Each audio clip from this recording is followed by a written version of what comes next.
2026. gada 7. maijs. 3 no Amerikas vismodernākajiem karakuģiem, ASV jūras spēku Arleigh Burke klases vadāmo raķešu eskadras mīnu kuģi, dodas cauri Hormuza šauruma ūdeņiem. Kad pēkšņi iznīcinātāja radara ekrāna uzliesmo ar signāliem un pīkstieniem, ieskanas trauksmes signāli un tiek aktivizētas agrīnās brīdināšanas sistēmas, jo tiek konstatēti desmitiem Irānas vienību. Mazās laivu flotes, dronu bari un pat pretkuģu raķešu zalves visi dodas tieši uz Arleigh Burke eskadras mīnu kuģiem. ASV jūras spēku kara kuģi tikko ir iebraukuši tiešā ienaidnieka slazdā. Šis ir Irānas ajatolas darbs, un tā ir skaidra vēsts, paziņojums, ka Irāna neplāno ļaut militāriem kuģiem patrulēt šos ūdeņus bez pretestības. Tā var un arī atbildēs ar visu, kas tai ir rīcībā. Ienaidnieks ir atklājis savas kārtas, pilnībā iesaistoties šajā pēkšņajā pārsteiguma uzbrukumā, bet tā ir liktenīga kļūda aprēķinos. Irāna nemaz nenojauš, cik milzīgu kļūdu tā tikko izdarīja un cik nopietnas būs sekas. Tikai mēnesi iepriekš, 8. aprīlī, Amerikas Savienotās Valstis un Irāna vienojās par pamieru. Karš sākās februārī ar postošiem ASV un Izraēlas bombardējumiem. Uzbrukumi nocirta galvu autoritāriem režīmam un nogalināja bijušo ajatolu. Neskatoties uz milzīgiem zaudējumiem, Irāna izmantoja savu vienīgo atlikušo trumpi – pilnīgu Hormuza šauruma blokādi. Šis šaurais ūdensceļš kontrolē 20% pasaules naftas, izmantojot slēptas mīnas, mazas laivas un raķešu draudus. Irāna apturēja globālo tirdzniecību, izraisot naftas cenu strauju kāpumu. Amerikai bija jāatver šaurums par jebkuru cenu. ASV jūras spēki uzsāka nospiedošu jūras blokādi. Viņi ar spēku atspējoja komerckuģus un bloķēja piekļuvi Irānas ostām. Prezidents Donalds Trumps pastiprināja spriedzi. Viņš brīdināja, ka visa Irānas civilizācija tiks iznīcināta, ja viņi atteiksies sadarboties.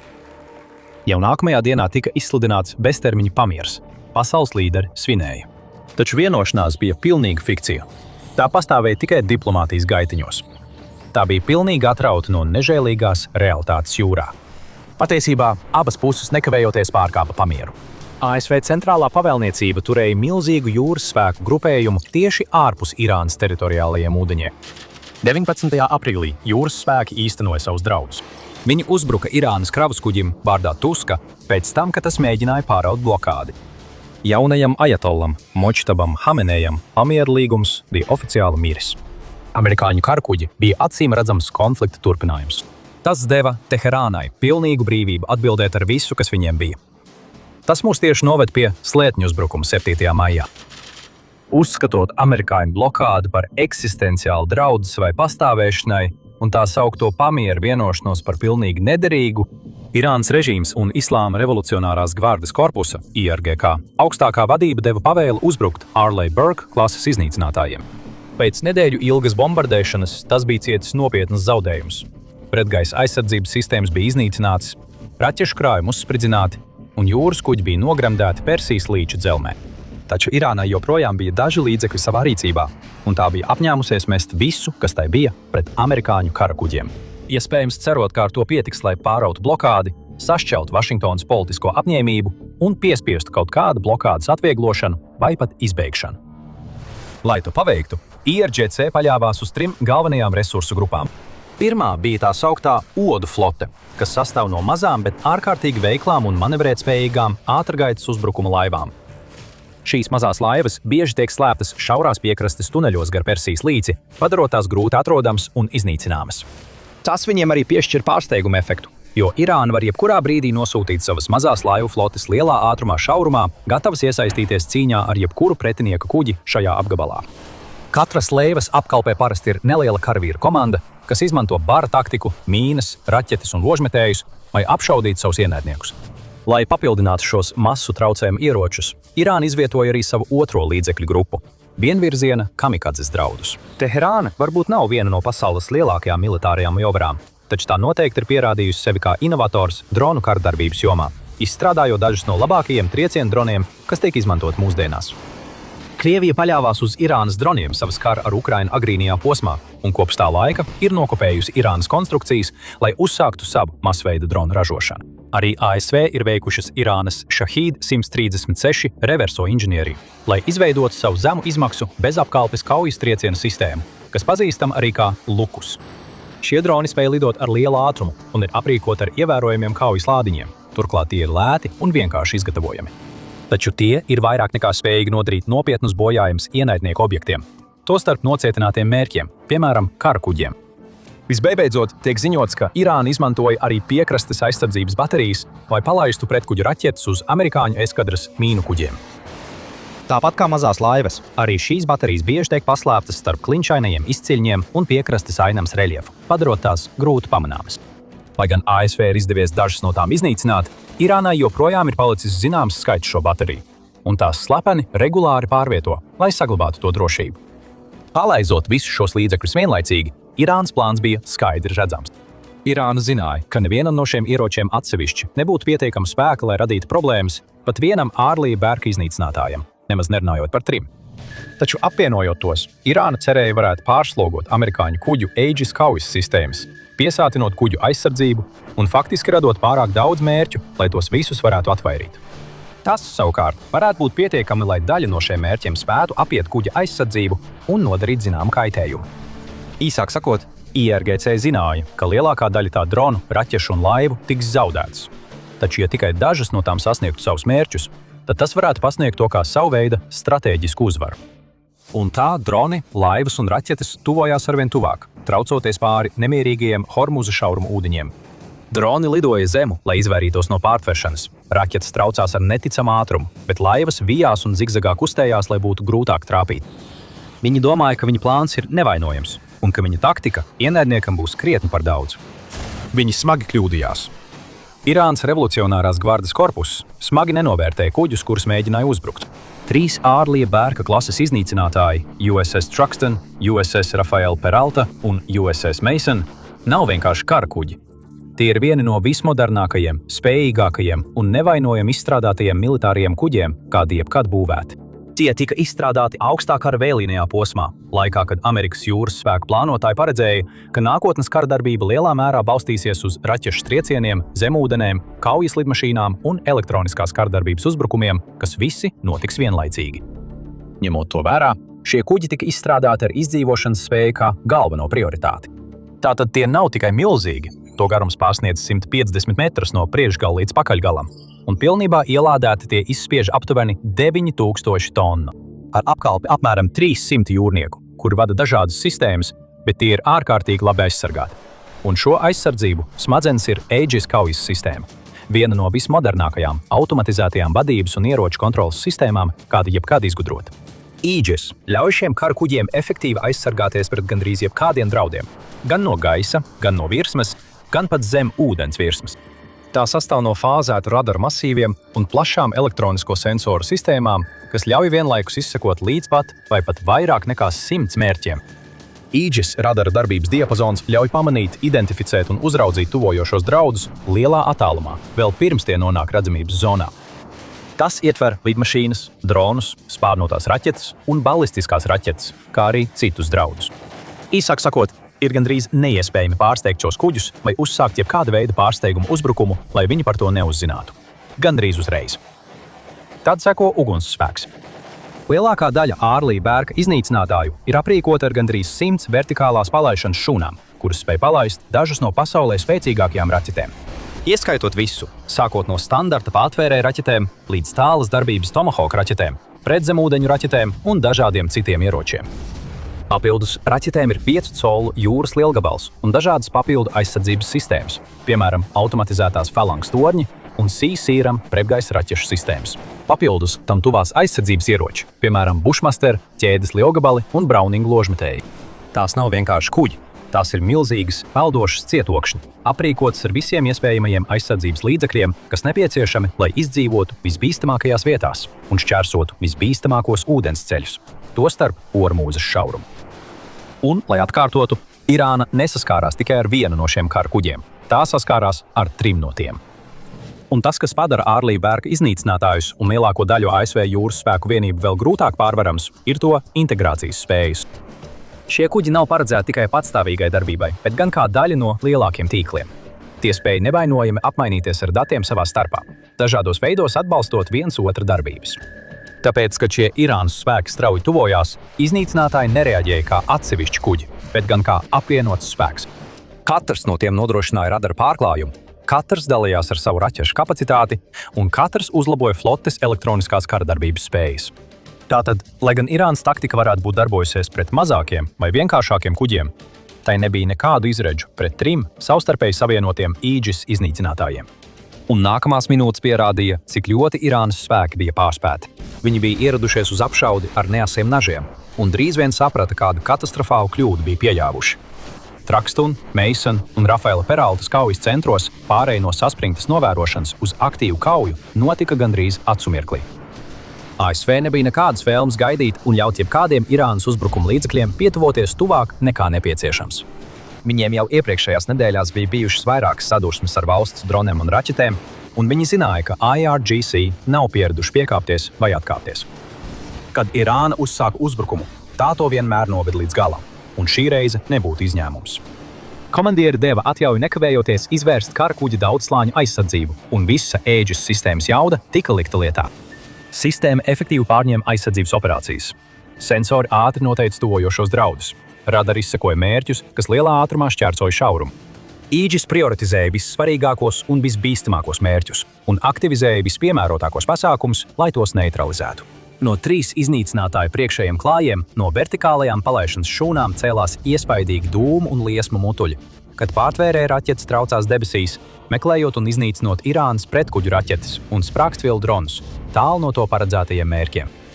Kad ātrie uzbrukuma kuteri pietuvojās ieroču darbības attālumam, amerikāņu iznīcinātāji paļāvās uz saviem smagajiem klāju lielgabaliem, lai tās iznīcinātu, kamēr mazkalibra ieroču komandas skrēja pāri klājiem, apšaudot visus atpalikušos un piepildot gaisu ar nepārtrauktu automātisko ieroču šāvienu troksni. ASV arī izvietoja jūras spēku Seahawk helikopterus, lai palaistu Hellfire raķetes pret ienaidnieku kuģiem, kamēr papildus lidaparāts sniedza uguns atbalstu no gaisa. Neskatoties uz Irānas uzbrukuma intensitāti un to, cik tālu IRGC bija gājuši, lai mēģinātu pārslogot amerikāņu aizsardzību, pēc vairākām kaujas stundām ASV militārie spēki ziņoja, ka neviens no viņu karakuģiem nav cietis būtiskus bojājumus. Neviena jūrnieka nebija cietusi, un zaudējumi netika ziņoti. Ajatolas sākotnējais gājiens bija pilnīga pazemošana. Tas bija nopietnas trieciens režīmam, kas jau tā bija satricināts pēc tik smagiem zaudējumiem līdz šim brīdim. Vašingtonai tikmēr bija jāpieņem 2 svarīgi lēmumi. Vai tai vajadzētu atbildēt ar prettriecienu? Un ja jā, tad kādam tam vajadzētu būt? ASV nevarēja atļauties atstāt Irānas uzbrukumu bez atbildes. Ja tā rīkotos, IRGC visticamāk vienkārši veltītu kādu laiku pārgrupēšanai, sagatavot vēl vienu uzbrukuma vienību un organizētu vēl vienu uzbrukumu amerikāņu kuģiem. Tai bija jāatbild. Tai bija jādod signāls, ka šāda rīcība netiks pieļauta, un ka jebkurš Irānas mēģinājums uzbrukt novedīs pie daudz spēcīgāka trieciena un daudz nopietnākām sekām. ASV bija efektīvi jāattur režīms no šādas rīcības atkārtošanas nākotnē, taču tā bija tikai daļa no plāna. Jūras spēku lielākais un plašākais mērķis bija faktiski padarīt Irānas uzbrukumus daudz grūtāk izpildāmus, neutralizējot ienaidnieku spēju veikt šāda veida operācijas nākotnē. Lai to panāktu, nevarēja vienkārši uzspridzināt dažas mazas laivas vai piekrastes baterijas. Bija jātrāpa pa galveno infrastruktūru, kas padarīja šos uzbrukumus iespējamos. Lai identificētu šo infrastruktūru, pietiek tikai apskatīt Irānas kartes, īpaši valsts dienvidu piekrasti, kas vērsta pret Hormuza šauruma ūdeņiem. Šī nav vienkārši jebkura piekraste. Tā ir milzīga militāra platforma, kas stiepjas daudzus kilometrus abos virzienos, izklāta ar daudziem ostām, jūras spēku objektiem, radaru stacijām, raķešu izvietošanas vietām un loģistikas centriem. Gandrīz visa infrastruktūra, kas Irānai nepieciešama, lai atbalstītu un uzturētu savas militārās operācijas šaurumā, ir koncentrēta tieši šajā valsts daļā. Un viena no vissvarīgākajām vietām ir Bandarabasa. Gadu desmitiem šī ostas pilsēta ir kalpojusi kā viens no Irānas svarīgākajiem jūras spēku centriem. Tur pietavoti karakuģi, caur šo vietu tiek ievesti un izvesti milzīgi krājuma apjomi, un caur šo teritoriju pārvietojas liels skaits personāla, un ostas atrašanās vieta nodrošina IRGC gandrīz tūlītēju tiešu piekļuvi Hormuza šaurumam. Miera laikā tas viss nav tik būtiski, bet kara laikā Bandarabasa iespējams kļūst par stratēģiski svarīgāko vietu visā Irānā. Pateicoties plašam ceļu tīklam, tai ir ciešas saiknes arī ar citām tuvējām ostām un pilsētām, piemēram, Minabu. Tas ļauj personālam, aprīkojumam un militāriem resursiem ātri pārvietoties pa valsts dienvidu daļu. Savienoto valstu centrālā pavēlniecība to saprata. Tā jau sen apzinājās Bandar Abasas un citu Irānas ostas pilsētu nozīmi un noteica tās kā galvenos trieciena mērķus, ja un kad radīsies nepieciešamība. Šis brīdis bija pienācis. Pavēle tika dota kā tieša atbilde uz uzbrukumu eskadras mīnu kuģiem. ASV bija jāuzsāk uzbrukumi Bandar Abasai. Un Kešmas sala, kas atrodas pašā Hormuza šaurumā, no Irānas kontinenta atdalīta ar Klavensa šaurumu. Lielākā sala Persijas līča reģionā, Kešma, ir kļuvusi bēdīgi slavena ar tās augtajām raķešu pilsētām. Un tā ir bijusi ļoti svarīga vieta IRGC, lai slēptu raķešu baterijas, mazās laivas un citus ieročus, ko tā regulāri izmanto uzbrukumos pāri šaurumam. Lai gan militāristi nesniedza sīkāku informāciju par to, kuri tieši mērķi tika uzbrukti, visticamāk šie uzbrukumi bija vērsti uz dažiem svarīgākiem militāriem objektiem šajās vietās. Piemēram, raķešu baterijām Kešmas salā un loģistikas mezgliem Bandarā Abasā. Prezidents Trumps šos triecienus nosauca tikai par vieglu pliķi, reaģējot uz Irānas niekošanos ar jūras spēkiem. Viņš turpināja apstiprināt, ka pamiera režīms visos būtiskajos aspektos joprojām ir spēkā. Taču nākamajās nedēļās kļuva skaidrs, ka Irāna kategoriski nepiekrīt Trumpa vērtējumam. IRGC 7. maijā bija cietusi pazemojošu sakāvi, laizīja savas brūces un saskārās ar pilnīgas piekrastes raķešu bateriju, mazo laivu flotes un jūras bāzu iznīcināšanas draudiem. Bandara Abasā un Kešmā Irānas militārā vadība saprata, ka kaut kas ir jāmaina. Jebkura turpmāka tieša atklāta sadursme ar ASV jūras spēkiem visticamāk noritētu tieši tāpat. Valsts pretiniekiem vienkārši bija pārāk daudz tērauda, to aizsardzība bija pārāk spēcīga, un Irānas uzbrukumi bija pārāk vāji, lai tos pat nedaudz ietekmētu. IRGC gandrīz nebija nekāda cerība sacensties ar savu ienaidnieku atklātā jūrā, un viņi arī nevarēja neko darīt, lai pretotos Amerikas precīzajiem aviācijas triecieniem. Tā bija sakauta un sasista, bet vēl nebija pilnībā izslēgta no cīņas. Bija jāatrod cits veids, kaut kas viltīgāks, mānīgāks, un tad atnāca apgaismības brīdis. Mīnu karš. Šī bija atbilde. Hormuza šaurums ir īpaši ievainojams jūras mīnām vairāku iemeslu dēļ. Pirmkārt, tas ir diezgan sekls, kas padara mīnu izvietošanu vieglāku un rada iespēju nodarīt milzīgus zaudējumus jebkuram kuģim, kas pietuvojas pārāk tuvu. Otrkārt, neskatoties uz to, ka tas ir tik svarīgs ūdensceļš un spēlē milzīgu lomu pasaules tirdzniecībā, tas ir pārsteidzošs šaurs, un galvenie kuģošanas ceļi ir tikai dažus jūdžu platumā. Ja Irānas revolucionārās gvardes korpus spētu izvietot mīnas pareizajā vietā, tas varētu faktiski paralizēt visu satiksmi, gan komerciālo, gan militāro, caur šaurumu un beidzot piespiest amerikāņu karkuģus atkāpties. Jo pat viņi nevēlētos riskēt ar to, ka viņu kuģu korpus tiek uzspridzināti no apakšas. Par labu viņiem nāca tas, ka tiek uzskatīts, ka Irānas revolucionārās gvardes korpusam ir diezgan ievērojams šo mīnu krājums. Ar dažādiem modeļiem, sākot no salīdzinoši primitīvām kontaktmīnām līdz modernākām ar jutīgiem sensoriem, kas reaģē uz akustikas vai ūdens spiediena izmaiņām. Viss, kas Irānai bija jādara, bija izkaisīt savus spridzekļus kā sēkos pāri šaurumam, lai apturētu satiksmes plūsmu. Vienreiz un uz visiem laikiem, piespiežot ASV atgriezties pie sarunu galda ar sasietu vienu roku aiz muguras. Izaicinošākā daļa bija patiesībā izvietot mīnas, netiekot atklātiem un apturētiem. Lai to paveiktu, Irāna atkal izmantoja savu mazo laivu floti, izmantojot slepenas, neuzkrītošas laivas, kas bieži tika veidotas tā, lai izskatītos pēc civilajiem kuģiem, vai arī tās tika krāsotas blāvās un nespīdīgās krāsās, lai palīdzētu tām saplūst ar ūdeni, kā arī paļāvās uz tumsas aizsegu.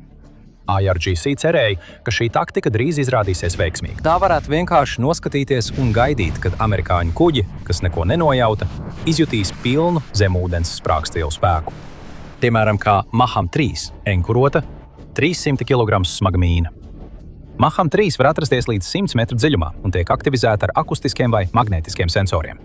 Ir zināms, ka Irāna izmanto arī Maham 7, kas atrodas jūras dibenā, un arī izmanto magnētiskos un akustiskos sensorus, lai noteiktu garām braucošos kuģus, vienlaikus izvairoties no sonāra noteikšanas. Pateicoties tu izteiktajai koniskajai formai, jebkura no šīm mīnām, ja tās izvietot pietiekamā daudzumā, padarītu šaurumu ievērojami bīstamāku vienas nakts laikā.